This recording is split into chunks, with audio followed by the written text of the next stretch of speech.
Hello friend, I am doctor Akshar and welcome to our channel Sanjeevani clinic. आज हम जानेंगे friend antibiotic tablet के बारे में। मींस जब कोई पेशेंट सर्दी खांसी बुखार या किसी अन्य बैक्टीरियल इन्फेक्शन के कारण पीड़ित हो तो उस कंडीशन में ऐसी कौन सी एंटीबायोटिक चूज़ करे या ऐसी कौन सी एंटीबायोटिक डॉक्टर के द्वारा चूज़ की जाती है जिसके कारण सर्दी खांसी बुखार पेशेंट का जल्द से जल्द ठीक हो जाता है और साथ ही बैक्टीरियल इन्फेक्शन भी ठीक हो जाते हैं। या किसी अदर्स पेशेंट को सर्दी खांसी बुखार हो किसी बैक्टीरियल के कारण तो उसको कैसे पहचाने और उस कंडीशन में कौन सी एंटीबायोटिक चूज़ करे जिसके कारण सर्दी खांसी बुखार किसी पेशेंट का ठीक हो, ये इस वीडियो में जानेंगे। साथ में इन सभी एंटीबायोटिक टैबलेट के side effects, uses, brand and Contra indication देखेंगे। इस कारण से इस वीडियो पर अंत तक बने रहे। साथ में चैनल पर नए हो तो चैनल को सब्सक्राइब कर लीजिए।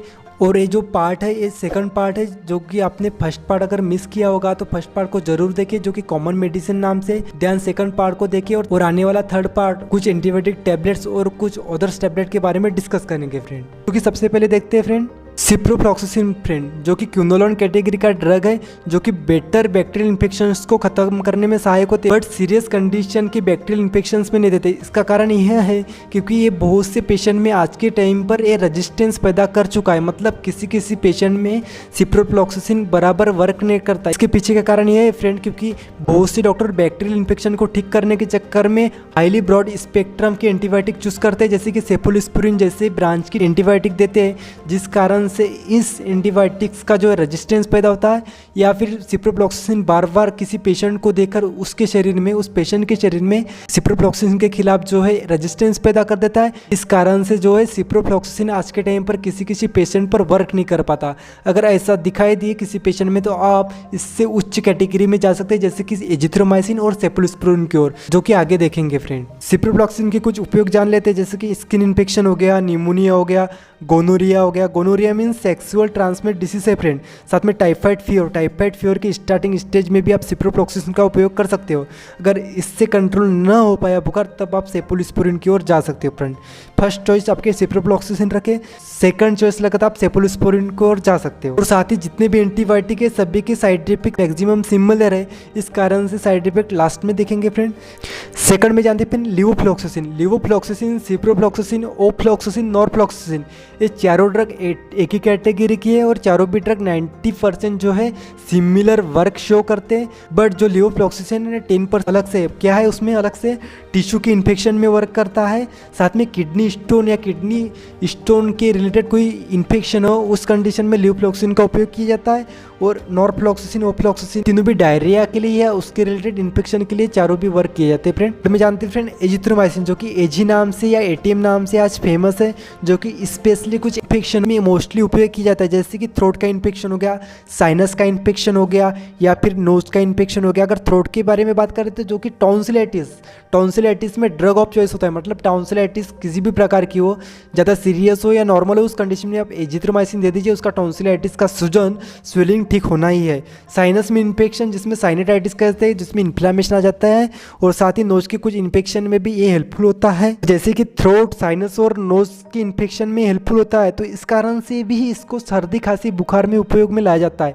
जब किसी पेशेंट को सर्दी खांसी बुखार बैक्टीरियल इन्फेक्शन के कारण हो तो उस कंडीशन में एजिथ्रोमाइसिन का उपयोग किया जाता है फ्रेंड। और की ओर देखते फ्रेंड क्लेरिथ्रोमाइसिन एंड इरिथ्रोमाइसिन, जो कि 90% वर्क सिमिलर है एजिथ्रोमाइसिन की तरह, जो कि मैक्रोलाइड कैटेगरी के तीनों भी ड्रग है।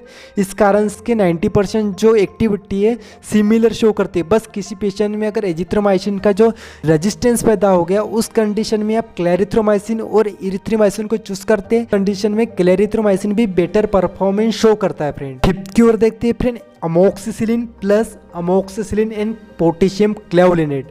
अब अमोक्सिसिलिन का वर्क तो आपको पता है, जो कि बैक्टीरियल के खिलाफ कार्य करता है। बट जो पोटेशियम क्लेवोलिनिक एसिड है एक ट्रांसपोर्टर का काम करता है। मीन्स एक दवा को दूसरी जगह पर छोड़ना, जहाँ वर्क करना उस जगह पर छोड़ना। सपोज दैट एग्जाम्पल ले लीजिए, मेरे हाथ पर चोट लगी है, वो चोट पे पस बह रहा और इन्फ्लामेशन हो गया, सूजन आ गई, तो मैं अमोक्सिसिलिन खाऊंगा प्लेन तो कार्य नहीं करेगा। क्यों नहीं करेगा? वो पस के कारण जो बैक्टीरिया वहाँ पर फैला है या इन्फ्लामेशन है, उस कंडीशन में वो बैक्टीरिया जो है अमोक्सिसिलिन को ख़त्म कर देगा। बट उसके साथ अगर पोटेशियम क्लेवोलिनेट दी जाए, अमोक्सिसिलिन के साथ पोटेशियम क्लेवोलिनिक एसिड दिया जाए तो वो अमोक्सिसिलिन अमोक्सिसिलिन को पस को खत्म करके उस जगह पर एक्शन शो करने के लिए मजबूर कर देगा, उस जगह पर उसको एक्शन शो करना ही पड़ेगा फ्रेंड। इस कारण से पोटेशियम क्लोराइड को दिया जाता है, मीन्स किसी पस वाले भाग में अमोक्सिसिलिन प्लेन काम नहीं करता। अगर आपने देखा होगा किसी को चोट लगती है या घाव बन जाता है, ऑन होता है, उस कंडीशन में पोटेशियम क्लोराइड एसिड जो है जरूर दिया जाता है फ्रेंड, जो कि मोक्सिकाइन सीवी और क्लेवेम नाम से फेमस है, जो कि उपयोग में लाया जाता है मेनली थ्रोट इन्फेक्शंस में, जैसे कि टॉन्सिलाइटिस में भी कर सकती है, और जब किसी एजिथ्रोमाइसिन का रेजिस्टेंस पैदा हो, रेस्पिरेटरी ट्रैक इन्फेक्शंस में भी होता है, और बॉइल्स और वाउंड्स में जैसे घाव और फुंसी में भी इसका उपयोग किया जाता है, जो कि मैंने बता दिया है। और साथ में टाइफाइड फीवर और यूरिनरी ट्रैक इन्फेक्शंस में भी अमोक्सिसिलिन सीवी का उपयोग कर सकते हो। साथ में टेम्परेचर ज़्यादा हाई हो किसी पेशेंट का तो उसको रिड्यूसिंग का भी अमोक्सिसिलिन कार्य करता है फ्रेंड। और अदर्स कुछ बैक्टीरियल इन्फेक्शंस में भी ये वर्क करता है, जहाँ अदर्स बैक्टीरिया का रेजिस्टेंस पैदा हो जाता है। ये हैवी एंटीबायोटिक है जो कि किसी भी प्रकार के बैक्टीरियल इन्फेक्शंस को खत्म करने का काम करता है फ्रेंड। अब देखते हैं फ्रेंड 6 में सेपिक्जिम, जो कि जिप्पी नाम से या महासेप नाम से फेमस आता है मार्केट में, जो कि मेनली उपयोग में लाया जाता है लंग्स के इन्फेक्शन में। लंग्स के इन्फेक्शन में जैसे ब्रोंकेटाइटिस हो गया, मतलब सांस लेने की जो नलियाँ होती है उसमें सूजन आ जाना या किसी भी प्रकार का इन्फेक्शन होना, उस कंडीशन में सेपिक्जिम का उपयोग किया जाता है। साथ में गोनोरिया, मतलब ये सेक्सुअल ट्रांसमिटेड डिसीज है, और साथ में कुछ ईयर्स के लंग्स के इन्फेक्शन में भी सेपिक्जिम का उपयोग कर सकते हो फ्रेंड। और एक कंबाइनेशन सुना होंगे आपने जो कि सेपिक्जिम प्लस ओफ्लॉक्सिन का आता है, जो कि मेनली टाइफाइड में उपयोग करते हैं, तो उस प्रकार के कंबाइनेशन के भी आप उपयोग कर सकते हैं। जब कोई बैक्टीरियल इन्फेक्शन ज़्यादा ही हो, उस कंडीशन में अगर सेपिक्जिम प्लेन काम नहीं करता तो उस कंडीशन में आप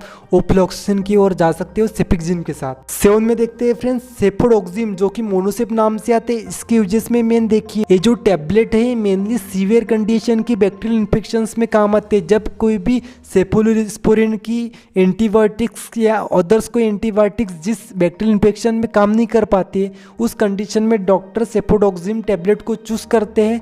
उस कंडीशन में किसी भी प्रकार का बैक्टीरियल इन्फेक्शन हो उसको भगाने में बहुत ही हेल्पफुल होता है, जो कि मेनली उपयोग किया जाता है निमोनिया में, गोनोरिया में, स्किन्स के कुछ इन्फेक्शंस में, ईयर के कुछ इन्फेक्शंस में, थ्रोट के इन्फेक्शंस में, ये ब्रोंकोटाइटिस में भी उपयोग किया जाता है फ्रेंड। सीरियस कंडीशन के किसी भी प्रकार के इन्फेक्शंस में सेफोडोक्सिम टैबलेट का उपयोग कर सकते हो फ्रेंड। अब जान लेते फ्रेंड इन सभी टैबलेट के साइड इफेक्ट। इन सभी टैबलेट के साइड इफेक्ट मेनली होता है चक्कर आना, घबराहट आना, जी मचलाना, उल्टी आना, पेट में दर्द उठना, छाले आ जाना या वीकनेस लगना, कमजोरी लगना। धन्यवाद।